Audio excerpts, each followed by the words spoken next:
Yeah, good evening, everybody, and I'm really privileged to be a part of this, you know, this presentation of this virtual event that talks about Epoch 2020, an exhibition by SHELLY Jyoti, which talks about the relevance of Gandhi in present tense, time, rebirth, and iconology. It's a very interesting time to talk about time itself because the time that we are passing through right now in the pandemic is a very challenging one. And before I enter into my brief discussion about what I'm going to speak, let me thank everyone. First of all, IGNCA for bringing this opportunity to me through Shelly and all my co-panelists, those who are here to speak today, and Professor Mitchell, Professor Lisa Trivedi, Professor Mishra.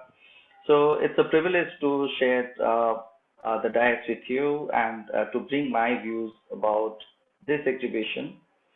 As a student of art history, I think we all understand that time is very significant for us, and we understand that we go by a linear timeline, which in fact speaks about history over the periods. But what as a student of art history, what inspires me is the parallel timelines, the timeline that is experienced by the individuals over the period of history, and it is like many times going parallelly alongside each other and trying to understand how we can contextualize this Epoch 2020 in the present context. So, well, I was looking at the introduction, the concept note of this exhibition. I was looking at three segments. One is a pointer, the second one is two questions, and the third one is an observation. So that actually fascinated me to get into this whole point of discussion. So the first, what time is about, the temporality, so the iconology of time.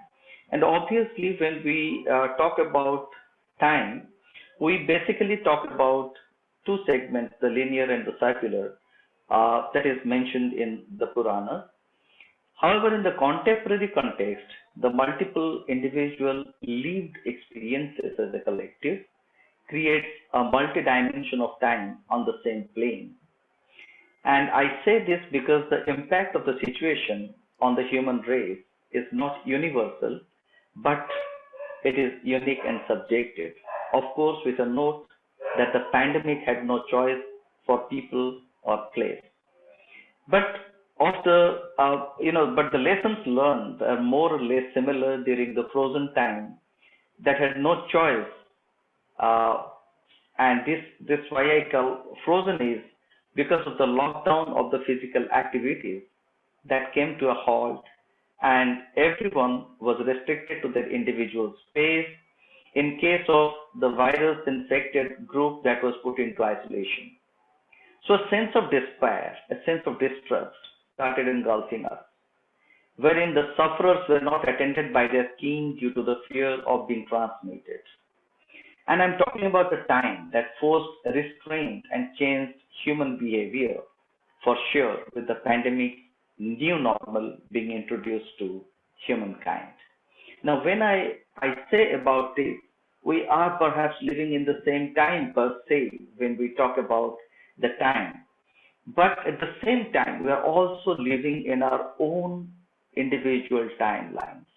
For example, suppose somebody is suffering from the pandemic and he is a member of your family, then the time that he or she lives is different than the time the other person who is not infected is living. And that is where actually my perspective is. And that is what I wanted to understand through the creative factors as it moved on. How people, how the artists, how the creative individuals were trying to understand this entire, epoch through their own understanding. And this, what actually was happening, started with a chaos. Everybody thought that we are going into a very strange realm where we'll be experiencing something was not experienced earlier. With a kind of panic, everybody entered. Slowly, they started, the time started revealing itself, like Professor Raymond Panikar says, that the time is a revealer of all things. So as the time revealed it before us, we started experiencing everything from, the challenges that we faced around us to the challenges that we face within us. So what actually we were facing? We were actually struggling to identify the self. And within this identification of the self, we were trying to sort of understand how to face this challenge, how to address it, and more importantly, how to creatively address the situation. This gave a lot of variations. Like some people were trying to take advantage of this time, some people were trying to succumb to the pressure of the time, and some people were trying to redefine themselves over a period of challenges that they were facing. And I find these challenges were faced extremely well by creating number of opportunities that were giving a lot of creative platforms to people.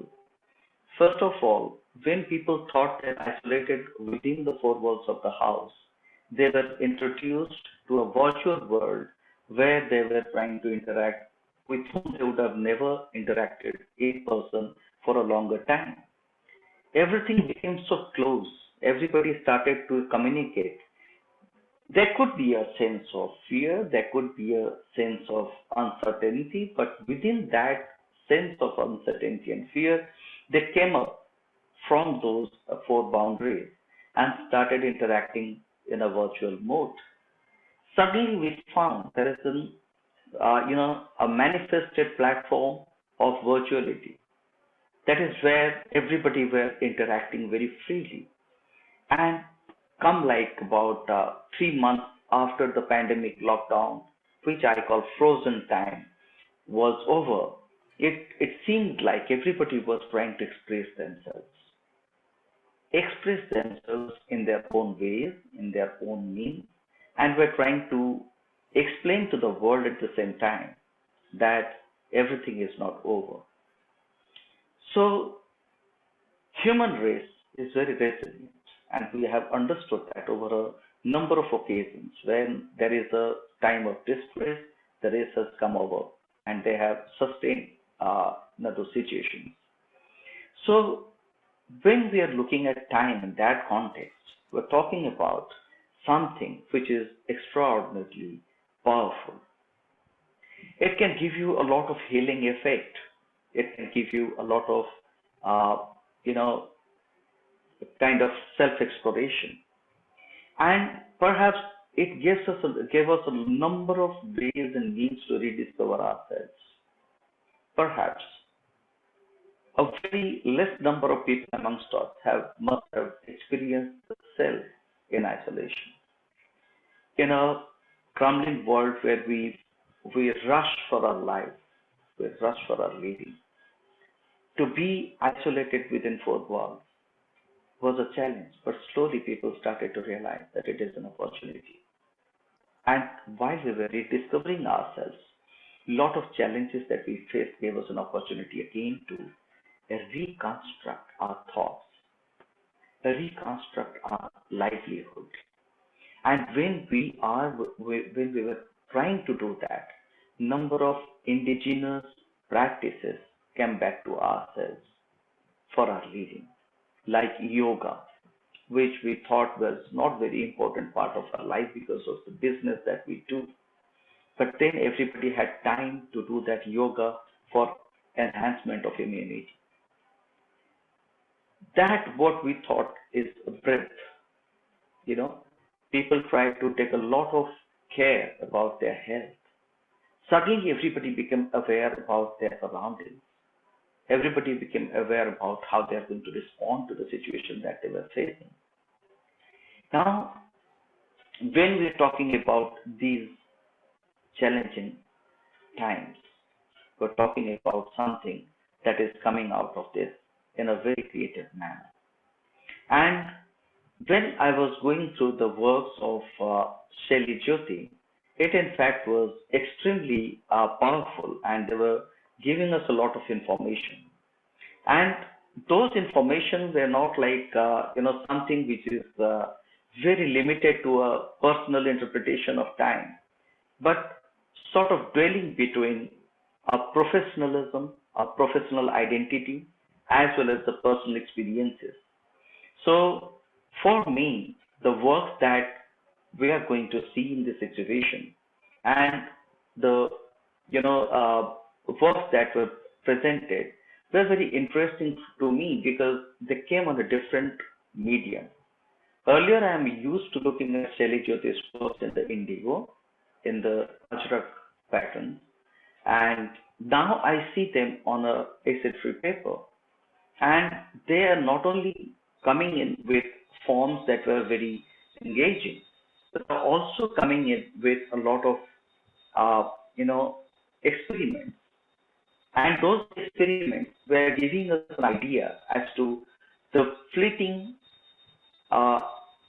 situation of the life, or the life in the flux, or is the dynamics that goes in. But at the same time, we also look at how these paintings that she has, these works which she has titled as the Rebirth, the Golden Boat of Life, they were in fact, through the animation that I saw, were very, very captivating. They're sort of giving us a subtle way of looking at the movement, and the movement which is a perennial situation of everyone's life. And then there is a kind of follow-up of fear, which in fact gets in and out of life. So that kind of an understanding which she has created is absolutely amazing. But what actually interested me was two things, and I'll be coming to that. But before I come to those two things, I'll just let you know that when I was doing my undergraduation and post-graduation, I was also doing some paintings, and fish was one of my favorite subjects. I didn't think that, I just saw them that fishes always move together. So they move in a collective. And I always titled them as togetherness because they're not isolated, they're not individually moving, creatures. But when I saw Shelley's fishes, it almost reminded me of what I thought about them. And then this term collective was so exciting for me. I was trying to look at them. And this collectiveness of the humanity is so powerful. And when we were actually struggling for, the medicines, the kind of hospital requirements, we're trying to sort of pull in all the resources, and we found a lot of volunteer groups coming together to save lives. Perhaps, that was sort of thing which was reflecting at the back of my mind. And then when I was trying to look at the Kintsugi series, where again the rebirth is created, what a beautiful way of showing that from a Japanese perspective, celebrating that, fragmented porcelain or the fragmented objects. So recreating them and cherishing that, that those joints, those, appearance of stitching together several parts of those objects. So how beautifully a person can create this to, bring back to us a faith and trust in life. That nothing is ugly. It is all beautiful. Just you have to change the perspective to look at the beauty of how it has been recreated. So this rebirth was certainly one of the factors which impressed me a lot, because at the end of the day, that kind of a crack which appears naturally or by force is being recreated. So it's just a rebirth which comes in with a beauty. So the entire perspective of looking at life, as Shelley does in her works, it seems like it's a conscious effort to draw the beautiful amongst everything that is so challenging around you. So when we are looking at works of Shelley Jyoti, it is like it's a world of number of things. And when I was going in detail about these works, and I think more will be given to you by Lena and Jyoti as they do the curatorial work, virtual work. But at the same time, I'll just give you my impression of what I have thought about it.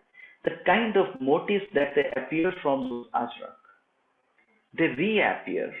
They sort of try and connect all the previous projects that Shelley did in her earlier exhibitions, and the way she is trying to pull them all in with the experimental approach as to represent a virtual show through making this work.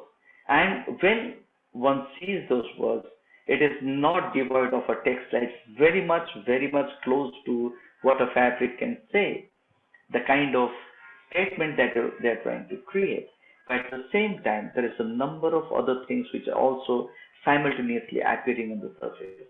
And these are the surfaces which are making it, far more creative with a multimedia handling of the, subject. At the same time, it also gives you a kind of metaphoric representation of what she thinks about the time through which we pass. And then, then she talks about the cyclic and the linear time, and these are things that we discuss in Indian context, and I think I'm not a subject expert to that, but I have given my view on time of multiple time moving at the same plane. So that I've spoken in the beginning. So when we are talking about Shelley Jyoti's work in the context, then we're talking about another aspect of academic, and this academic has created, or for that matter, they recreated a kind of health ecology in India, especially.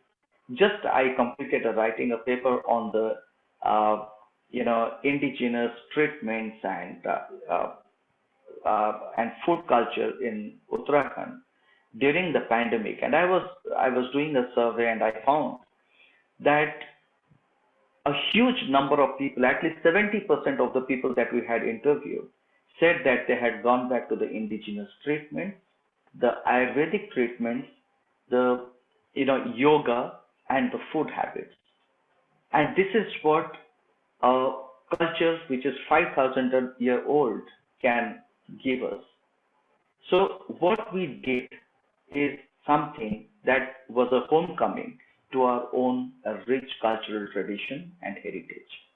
Because when I was doing that research, I was given to know that number of people who were taking non-vegetarian food came back to the vegetarian system, because they thought that it is the vegetarianism which is going to improve the immunity through systematic way, as it is prescribed in several texts of of ancient India. And then they were doing yoga, which was a age-old practice in India, and people started relying on that because of the immunity development. And then there was a food habit and practices that they were doing. So when I was looking at the rebirth, make in India subject, sort of I was trying to think how they were related so closely to the people of India, how they are trying to look at the Indian civilization, and what this pandemic has given us back is to introspect, to start understanding the inner self, rediscover, and then start living a very healthy life. So that is one. But I would just like to, shift and come back because this is something which Mahatma also told in Hind Swaraj, that you have to be yourself, you have to be self-disciplined, self-ruled. So when we were in isolation, when we were in lockdown, we were told to follow a number of prescriptions of being yourself, of doing this, not doing that, of following certain pattern of life, to live life and so forth and so on. So when we are looking at such things, it is about a self-regulated discipline that everybody expected of the humankind to reflect upon. Now, this discipline perhaps has saved us to a bit through this pandemic. And when we talk about all these practices, they were very much there in Indian spiritual system. Introspection plays a very significant role. It is not about what rules outside, what is the rule of law, but what is the rule of nature's law, the law of nature that is going to drive our lives. So there was a lot of constraints and lot of self-regulated discipline that everyone had to go through. And this is where we talk about the greatness of the Indian subcontinent, the Indian cultural heritage, where we have so much of canons, texts, Puranas, Brahmanas, which talk to us, which gives us the information regarding how the ancient practices were so useful to have a healthy life. So, when we talk about Make in India in the modern concept, we talk about something that was already there. We need to fall back upon and bring them back to, in a manifested form so that people start believing in it. So that is one thing which in fact interests me. Then finally, I found that a very interesting way of mingling, in the Coexist series that I was telling a little earlier, is very interestingly composed with same pattern of the indigo or construct that she has been doing with the fishes, and alongside keeping the yogic postures.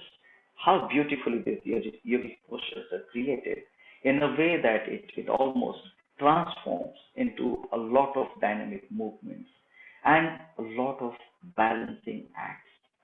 Now, what this balancing act is defined as by Shelley is self-control and self-care.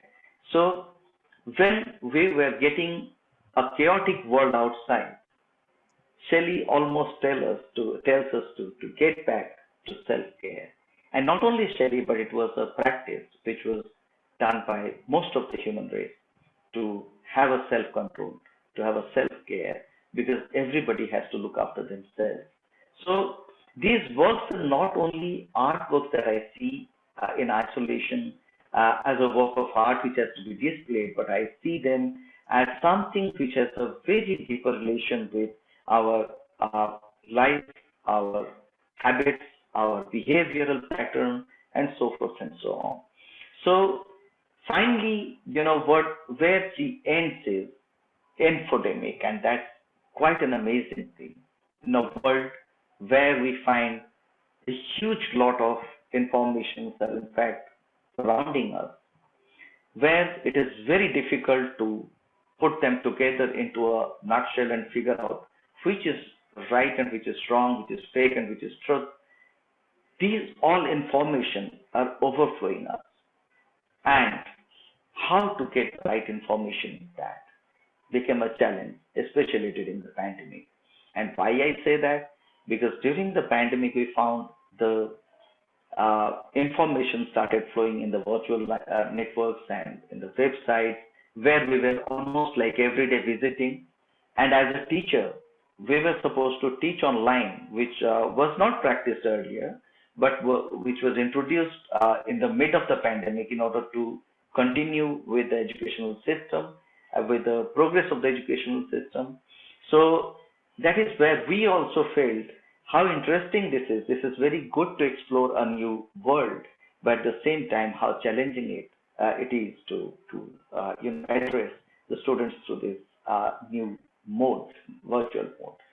But all this given, what I find in this entire, you know, project which he had undertaken for this exhibition is tremendous. It's very intriguingly motivating. It is extremely, inspiring.